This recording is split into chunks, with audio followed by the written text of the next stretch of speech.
शारीरिक परीक्षित दंड शर्मा नहीं जी, भोगना पड़ा। अधिवक्ता, secretary general international council of jurists. महाराज जी, यद्यपि प्रश्न पहले हो चुका है काफी बार, बट ये सारे एक साथ सुप्रीम कोर्ट के वहाँ अपनी प्रैक्टिस करते हैं, एडवोकेट्स हैं, इसलिए फिर से कर रहा हूँ महाराज जी इनके। महाराज जी, श्री हरिवंश, आपके चरणों में कोटि कोटि प्रणाम। महाराज जी, हम वकालत के पेशे में हैं, अपराधी अपराध करके आता है, उसकी वकालत करना कितना उचित है? क्या ये मार्ग राधा रानी की प्राप्ति में बाधा नहीं बनेगा? नहीं, इसमें ध्यान देना है।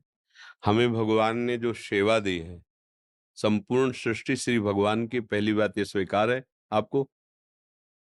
ये बात आप मानते हैं कि संपूर्ण सृष्टि का कोई ईश्वर है, कोई महान निर्णायक है, कोई है जो इस पूरी प्रकृति को अपने अधीन करके चलाता है, जिसे भगवान कहते हैं, जिसे ईश्वर कहते हैं। आपकी आस्तिकता में बात है? स्वीकार करते हैं? ठीक है। अब उसने आपको ये वकालत की सेवा दी है। हम सब उसके सेवक हैं, अलग-अलग सेवा दी। जैसे मुझे सेवा ये दी, तो आपको वो सेवा होती है। सेवा ही है। जैसे पीछे आपके बैठे हुए हैं हमारे राज कर्मचारी, इनको सेवा दी है। अधर्म करने वाले को दंड देना ये पूजा होगी, हाथ जोड़ना पूजा नहीं होगी। अगर वो चोरी कर रहा है, नीच आचरण कर रहा है, तो इनकी पूजा होगी कि भय युक्त करके उसे धर्म में चलाएं, अधर्म का त्याग करा दें। ये इनकी पूजा बन जाएगी। ऐसे ही आपको न्यायाधीश आपके वचनों के अनुसार ही न्याय करेगा, क्योंकि आपको पॉइंट और प्रमाण दोनों देने होंगे कि ये अपराधी है या ये निरपराधी है। दोनों पक्ष आपके हाथ में होते हैं।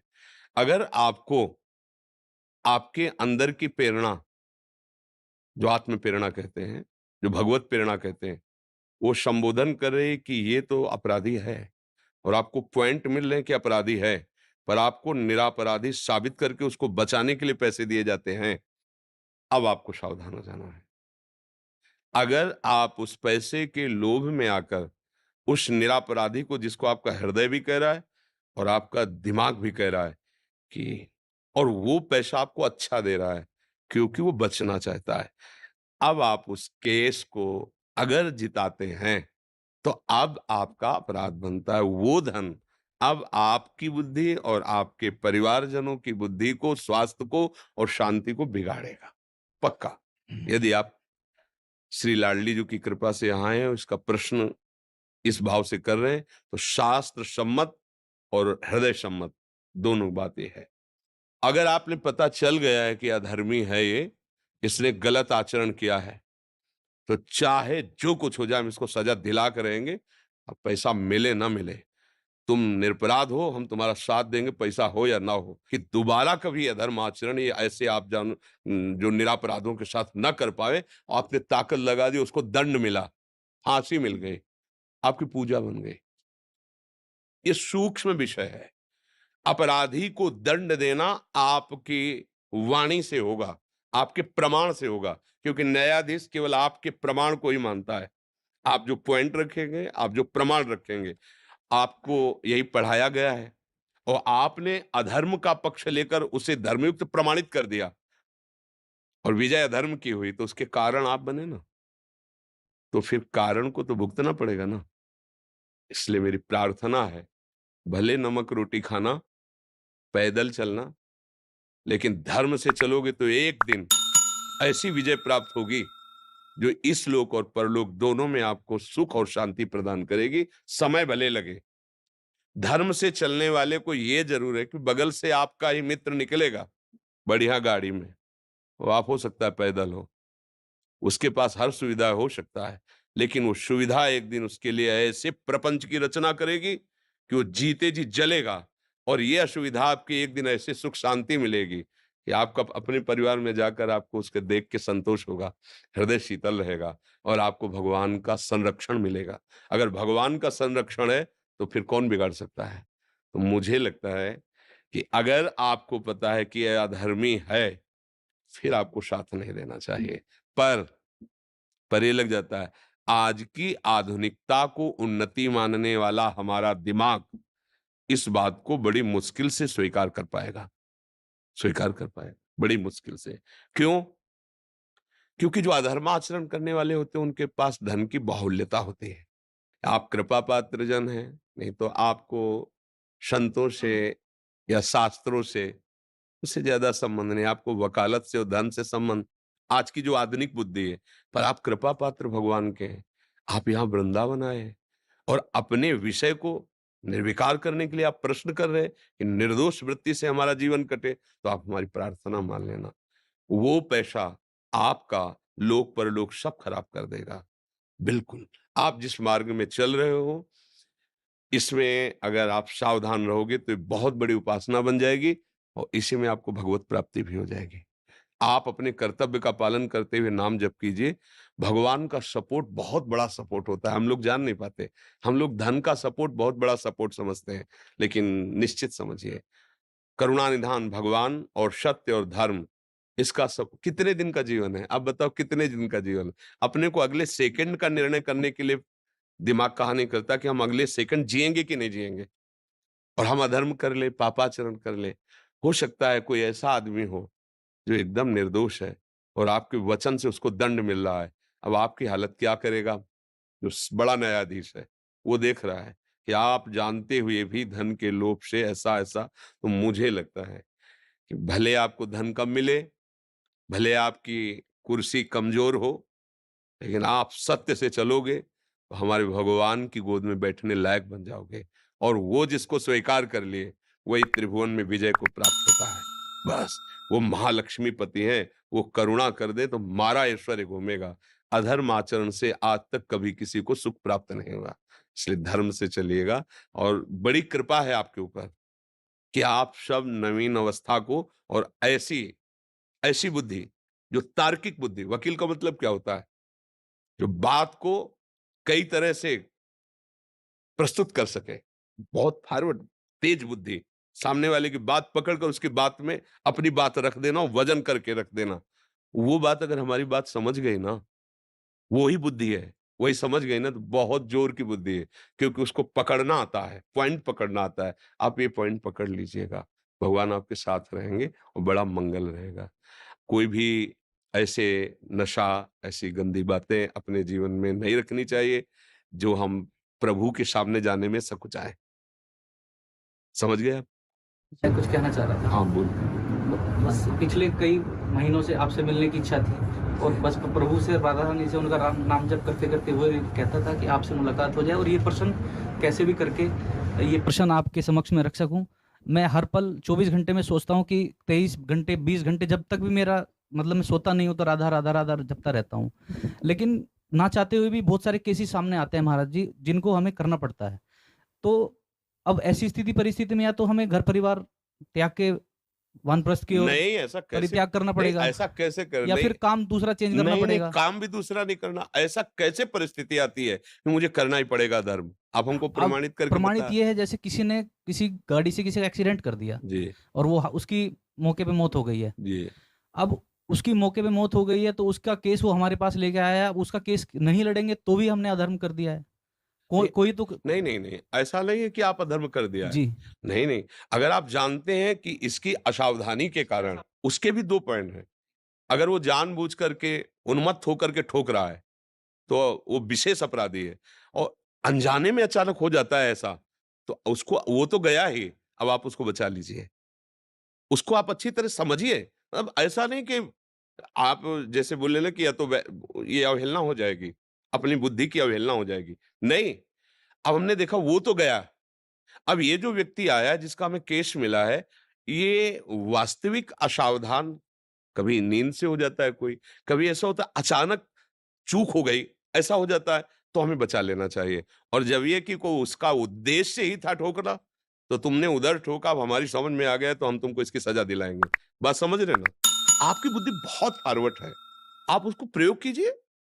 ऐसा नहीं कि कोई आपको फँसा सकता है।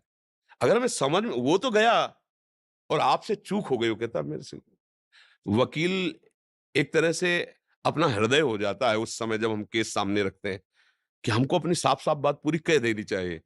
तो जो लोग छल कपटी और ड्रामेबाज होते हैं ना, वो नेत्र से समझ में आ जाते हैं। तो उनका विशेष पैसे पर होगा जोर, ध्यान देना। वो आपको विशेष पैसे पर प्रभावित करेंगे और जिस आदमी से चूक हो गई, उसके वचन में, उसकी चेष्टा में दैन्यता होगी, बचा लीजिए, मैं नहीं चाहता था, अचानक ऐसी घटना हो गई। अब वो तो गया, अब इसको बचा लीजिए। आगे से गलती ना करे और सावधानी से बचा लीजिए और उसका पक्ष लीजिए, तो अधर्म कैसे हो जाएगा? और जब हम जान रहे हैं कि पहले ही हमको कह रहे हैं जितना पैसा लगेगा हम लगाएंगे, तो ऐसा क्यों बोल रहा है? इसका मतलब है इसमें कुछ गलती है। अब अगर गलती है तो हम केस नहीं लेंगे। बात है इसमें समझना है। ऐसा नहीं कि विश्व में ऐसे केस आते ही नहीं हैं कि अगर हम धर्म से चलेंगे तो केस ही नहीं मिलेंगे। ऐसा नहीं है, ऐसा नहीं, मतलब अगर ऐसी बात आप अपने मन में रखेंगे तो फिर निराशा जागृत हो जाएगी। हम निराश नहीं होने देंगे। हम निराश नहीं होंगे अपने ना मन को ना बुद्धि को। ऐसा नहीं है कि धर्म का क्षेत्र है ही नहीं।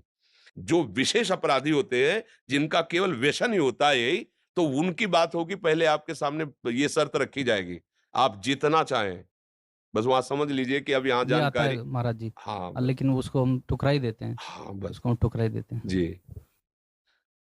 महाराज जी, जैसे मैं नाम जप करता हूँ, तो उसके बाद मैं विचलित रहता हूँ बहुत ज़्यादा। बहुत ज़्यादा विचलित रहता हूँ मैं 2-2 3-3 घंटे तक, 4-4 घंटे तक। मेरा जो कंट्रोल नहीं रहता दिमाग बिल्कुल भी। देखो इसको बात समझना होगा, नाम एक तेजाब है। वो जब मन में जाता है तो उसकी वासनाओं को भस्म करता है। मन की जो ताकत है हमें परास्त करने की, वो है वासना। वो वासना के द्वारा हमको अधीन किए हुए है और जब नाम जाएगा तो वासना को भस्म करता है, तो एक जलन पैदा होती है, जितनी गंदगी होती है वो सामने आती है।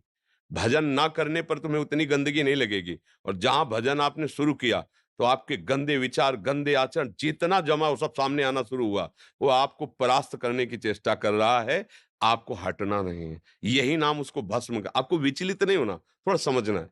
जैसे 1 लाख मैसेज किसी ने हमको किए हैं उसी नंबर से, और हम डिलीट शुरू करें एक-एक, तो हमें 1 लाख बार वही व्यक्ति का मैसेज दिखाई देगा। अब हम लगेंगे कि क्या हम इतने आधा घंटा से डिलीट करें, अभी तक डिलीट ही नहीं हुआ क्या?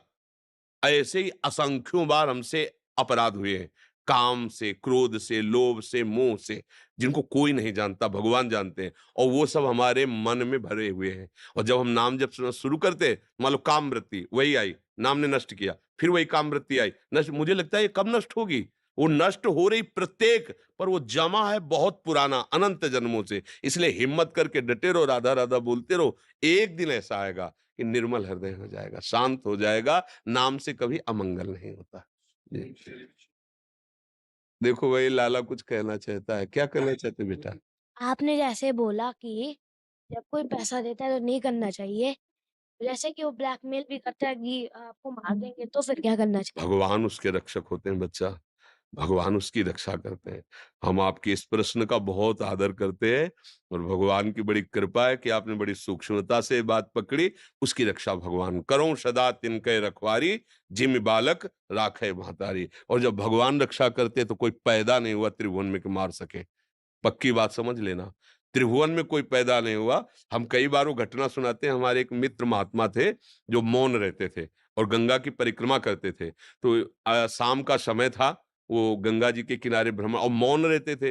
अब गंगा किनारे जो महात्मा भ्रमण करते, बड़ा ही अकिंचन स्वरूप होता है, और उधर कुछ विधर्मी, अन्य धर्मावलंबी वो बैठे हुए थे। तो उन्होंने देखा कि बाबा जी जा रहा है, हिंदू धर्मावलंबी। बोला ए, तो संत बहुत सीधे सरल होते, वो नजदीक पहुंच गए। तो 5 6 8 ऐसे सब नौजवान थे। तो देखा कि शाम होने जा रही, बोले इसे मारा जाए।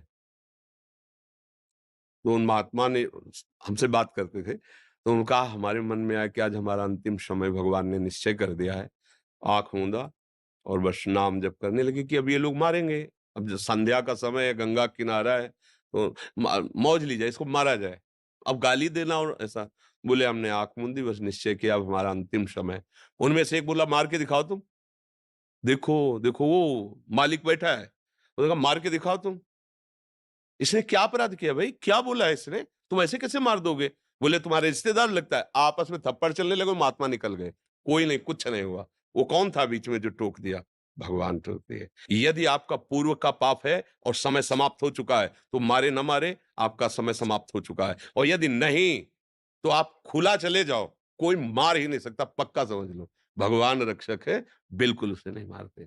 भगवान रक्षक है, भगवान रक्षा करते हैं, तो कैसे कैसे तुम्हें बताए, जीवन में हमने खुद देखे हैं कैसे कैसे भगवान रक्षा करते हैं।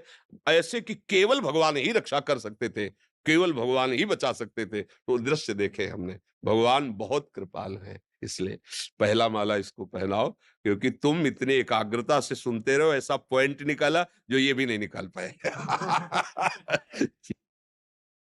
हमें इस बात का सुख है कि आप सब नवीन अवस्था के और सत शास्त्रों की सम्मति से चलना चाहते हैं। ये हमारे ऊपर आप कृपा कर रहे हैं। ये मतलब जैसे ना बेटा दूध पी ले तो माँ दुलार करती कि तूने हम पे कृपा की, तूने दूध पी लिया ला, अब तू स्वस्थ रहेगा, अच्छा रहेगा। ऐसे ही हमारा हृदय प्रसन्न हो जाता है। दर्शन मात्र ही हमारे लिए सब कुछ है। आपके दर्शन हो गए हमारे भाग्य को, और कुछ नहीं चाहिए। इसी तरह के वीडियो देखने के लिए चैनल को